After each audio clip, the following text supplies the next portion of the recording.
Hello friends, எல்லோரும் எப்படி இருக்கிறீங்க? ஸோ ஒரு இன்ட்ரெஸ்டிங்கான கம்பெனியை பற்றி இன்றைக்கி பார்க்கலான்னு ஒரு வீடியோ பண்ணலாம்னு நினச்சேங்க. கம்பெனியோட பேர் வந்து allied digital services limited, ADSL அப்படிம்பாங்க. இன்றைக்கி மார்னிங் தான் நான் இந்த கம்பெனியை கன்சிடர் பண்ணி வாங்கினேன். இது ஒரு multiple, it's not a simple software கம்பெனிங்க. அதாவது இப்போ இன்ஃபோசிஸ், டிசிஎஸ் மாதிரி ஒரு ஒரு சர்வீசஸ் சைடு மட்டும் பண்ணுறதில்ல. இவங்க என்னென்ன பண்ணுறாங்கன்னு பார்த்தீங்கன்னா, இவங்க சாஃப்ட்வேர் சர்வீசஸ் பண்ணுறாங்க, இவங்க க்ளவுட் சொல்யூஷன் கொடுக்குறாங்க, அப்புறம் ஹார்ட்வேர் அண்ட் நெட்வொர்க்கிங் சப்போர்ட், இது தான் இவங்க ஸ்டார்ட் பண்ணது. அப்புறம் சைபர் செக்யூரிட்டி பண்ணுறாங்க. அடுத்து ஸ்மார்ட் சிட்டிக்குள்ளே இப்போ ரீசெண்டாக என்டர் ஆகி நிறைய ஸ்மார்ட் சிட்டி ப்ராஜெக்ட் இந்தியாவுக்குள்ளே பண்ணிகிட்ருக்குறாங்க. அப்புறம் டேட்டா சென்டர் செட்டப்பையும் அந்த ஸ்மார்ட் சிட்டிக்குள்ளே நீடு இருந்தால் அதையும் பண்ணி கொடுத்துட்ருக்குறாங்க. ஸோ இவங்க இவங்க இவங்க எல்லா மேஜர் ஃபீல்ட்லேயும் ஐடி சைடில் இருக்கிறாங்க. ஸோ இதெல்லாமே அவங்க சர்வீஸ் ஆஃபர் பண்ணுறதுங்க. நம்ம இங்கே பார்த்த மாதிரி தான் இது. இவங்க வந்து 84 ஆரம்பிக்கப்பட்ட கம்பெனிங்க. கிட்டத்தட்ட 40 இயர்ஸ் ஹிஸ்ட்ரி இவங்களுக்கு இருக்குது. இவங்க 70+ கண்ட்ரீஸில் இருக்கிறாங்க, not only India. And 3000+ employees இருக்கிறாங்க. எம்ப்ளாயிஸ் க்ரோ ஆகிட்டுருக்குறாங்க வருஷம். அடுத்து இவங்க ஆஃபீஸஸே பார்த்திங்கன்னா 20 கண்ட்ரிக்கு மேலே இருக்குது. Number of customers 202. இவங்க பண்ணியிருக்கிற அந்த ஸ்மார்ட் சிட்டிஸ் வந்து பார்த்திங்கன்னா 14. ஃபார்ச்சூன் 100 கம்பெனிஸ் கஸ்டமர் இருக்கிறாங்க. அந்த ஃபார்ச்சூன் 100 அப்படின்னு சொல்லி, ஃபார்ச்சூன் 500ல் ஃபார்ச்சூன் 100ன்னு ஒரு செட் ஆஃப் டாப் இதில் இருக்கிறாங்களே, அவங்களில் ஒரு 10 பேர் வந்து இவங்கள்ட்ட கஸ்டமராக இருக்கிறாங்க. அடுத்து வந்து பார்த்திங்கன்னா இந்த கடனே இல்லைன்னு சொல்லியிருக்கிறாங்க. இதெல்லாம் இவங்களோட ரெவன்யூ, கேஷ் ரிசர்வுங்க. இதெல்லாம் வந்து அவங்க இன்வெஸ்டர் பிபிடியில் கொடுத்துருக்கிற இன்ஃபர்மேஷனு. இவங்க நான் சொன்ன மாதிரி 84ல் ஸ்டார்ட் பண்ணாங்க ஒரு ஹார்ட்வேர் சப்போர்ட் கம்பெனியாக. அதுக்கப்புறம் வந்து பார்த்திங்கன்னா இவங்க மைக்ரோசாஃப்ட் சொல்யூஷன் ப்ரொவைடர் பார்ட்னராக 90ஸ்ல மாறினாங்க. அதுக்கப்புறம் யூஎஸ்ஏக்குள்ளே என்ட்ரு ஆனாங்க early 2000ல், லேட் 2000ல். அதுக்கப்புறம் இவங்க இந்த 2015 இதில் வந்து பார்த்திங்கன்னா இந்த ஸ்மார்ட் சிட்டி அந்த கான்செப்டுக்குள்ளே வந்தாங்க. இப்போ வந்து பார்த்திங்கன்னா இவங்க நிறைய சாஃப்ட்வேர் கஸ்டமைஸ் பண்ணி இவங்களே சேல் பண்ணிகிட்ருக்குறாங்க. ஸோ இதுதான் அவங்களோட ஜேர்னி 80ஸ்லேருந்து 2020 வரைக்கும். அதுக்கடுத்து வந்து பார்த்திங்கன்னா இவங்களோட ஜியாகிரபிக் ப்ரெசன்ஸ் பார்த்துடலாம். இந்த ப்ளூ கலரில் இந்தியா இருக்குது பார்த்திங்களா, இந்த இந்தியா தான் அவங்களோட ஹெட் குவார்ட்டர்ஸு. இந்த ரெட் கலரில் இருக்கிறதெல்லாம் அவங்களோட சப்சிடரிஸு. அப்புறம் இந்த லைட் ப்ளூ கலரில் இருக்கிறது வந்து அவங்களோட பிரான்ச் ஆஃபீஸ் எல்லாமே. இந்தியாவில் வந்து பார்த்திங்கன்னா அவங்களோட ரெவன்யூவில் 32%. இப்போ நம்ம 680 என்னமோ பார்த்தோம் இல்லைங்களா, இது வந்து இப்போ லேட்டஸ்ட் வந்து ஆக்சுவலாக 779 இவங்களோடது. இதில் வந்து பார்த்திங்கன்னா இந்தியாவிலேருந்து 32%, மேஜர் வந்து ரெஸ்ட் ஆஃப் த வேர்ல்ட்லேருந்து அவங்களுக்கு வருது. ஸோ ஒரு பெரிய அட்வான்டேஜ் வந்து ஐஎன்ஆர் டிப்ரிசியேஷன் ஆனால் கூட இவங்களுக்கு டாலர் ஸ்ட்ரென்த்தன் இருக்கும், மற்ற கண்ட்ரியோட டாலரில் டீல் பண்ணுறதுனால.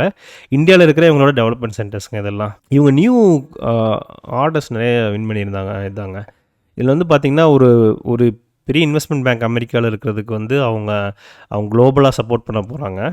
அதுக்கப்புறம் ஒரு ஐகேர் ப்ரொவைடருக்கும் இவங்க புது ஆர்டர் வந்திருக்கு. அதுக்கப்புறம் வந்து பார்த்திங்கன்னா ஒரு நான் ப்ராஃபிட் ஆர்கனைசேஷனும் இவங்களுக்கு ஒரு ஆர்டர் வந்திருக்குது. இவங்க வந்து ஒரு வேக்சின் மேனுஃபேக்சர், அவங்க சைட்லேருந்து இவங்களுக்கு வேர்ல்டோட லார்ஜஸ்ட் வேக்சின் மேனுஃபேக்சர் அப்படிங்கிறாங்க. இந்தியாவில் கூட நான் இங்கேயோ பார்த்தேனே, இந்தியாவில் வந்து இங்கே தாங்க. ஸோ இங்கே பார்த்திங்கன்னா second largest public sector bank head quarter in Gujarat இருக்குது பார்த்திங்களா, இது வந்து பேங்க் ஆஃப் பரோடாங்க. ஸோ அவங்களோட டேட்டா சென்டர் சொல்யூஷன்லாம் இவங்க பார்த்துக்கிறாங்க. ஸோ இதெல்லாமே வந்து இவங்க ஆர்டர் இப்போ ரீசெண்டாக வின் பண்ணது. நம்ம நெக்ஸ்ட்டு நம்மளோட நோட்ஸ்குள்ளே போயிடலாம். ஸோ இதில் வந்து பார்த்திங்கன்னா இவங்களோட கான்கால் சம்மரி, மேனேஜ்மெண்ட்டோட சம்மரி வந்து பார்த்திங்கன்னா FY 26ல் இவங்க 1000 crore டார்கெட் பண்ணுறாங்க. ஓகேங்களா, இவங்க மார்ஜினை வந்து 12% மினிமம் மெயின்டைன் பண்ணணும். இப்போ கரண்ட்டாக அந்த ரேஞ்சில் தான் இருக்கிறாங்க. இம்ப்ரூவ் பண்ணணும் அப்படிங்கிறது இவங்களோட ஒரு எய்மாக இருக்குது. ஸோ இந்த கம்பெனி வந்து பார்த்திங்கன்னா எனக்கு நான் இது வந்து 40 இயர்ஸாக இருக்கும்னு நான் நினைக்கல. அதுவும் இத்தனை கண்ட்ரியில் வந்து ஆப்ரேட் ஆகும் அப்படிங்கிறது நான் நினைக்கல. நான் இந்த கம்பெனி இந்த ஃபோக்கஸ் எனக்கு வந்ததுக்கு காரணம் அதோட குவார்ட்டர் ரிசல்ட்டு தாங்க. ஸோ அந்த குவார்ட்டர் ரிசல்ட் வந்து பார்த்திங்கன்னா ரொம்ப நல்லா கொடுத்துருந்தாங்க. இங்கே பார்த்திங்கன்னா தெரியும். ஸோ 221 ஃப்ரம் 171லேருந்து 221 கொடுத்துருக்குறாங்க. ஓகேங்களா, நான் ஒரு வீடியோ போட்டிருப்பேன், நானும் பாலாவும் சேர்ந்து, சாட்டர்டே நினைக்கிறேன். ஆமாம், அப்போது அந்த வீடியோ பார்த்திங்கன்னா உங்களுக்கு தெரியும். அதில் பெஸ்ட்டு குவார்ட்டர் இந்த Q3 ரிசல்ட்ஸ் கொடுத்த கம்பெனியில் இந்த கம்பெனியை நான் மென்ஷன் பண்ணியிருப்பேன். என்னோடய வியூ என்னென்னு பார்த்தீங்கன்னா, இவங்க கொடுக்குற க்ரோத்து, அந்த இயர் ஆன் இயர் பார்த்திங்கன்னா அந்த க்ரோத் இருக்குது பார்த்திங்களா, ஒவ்வொரு இயரும் அவங்க கொடுத்துட்டு இருக்கிற க்ரோத்து கோவிடுக்கு அப்புறம் அதை வச்சு பார்க்குறப்போ இவங்க 1000 வரைக்கும் FY26 டார்கெட் பண்ணுறாங்க. ஸோ நான் FY27 வரைக்கும் நான் ஒரு 1200 அப்படிங்கிறது நான் எடுத்துருக்கிறேன். இவங்க சேல்ஸ் பண்ணுவாங்கிறது என்னோட நம்பிக்கை. அப்படி பண்ணாங்கன்னா இவங்களோட ஆப்ரேட்டிங் ப்ராஃபிட் மட்டுமே ஒரு 144 வருங்க. நம்ம 12% நான் அவங்க இம்ப்ரூவ் பண்ண போகிறேன்னு சொல்லியிருக்கிறாங்க. பட் நம்ம 12% எடுத்தாலும் 144 வரும்.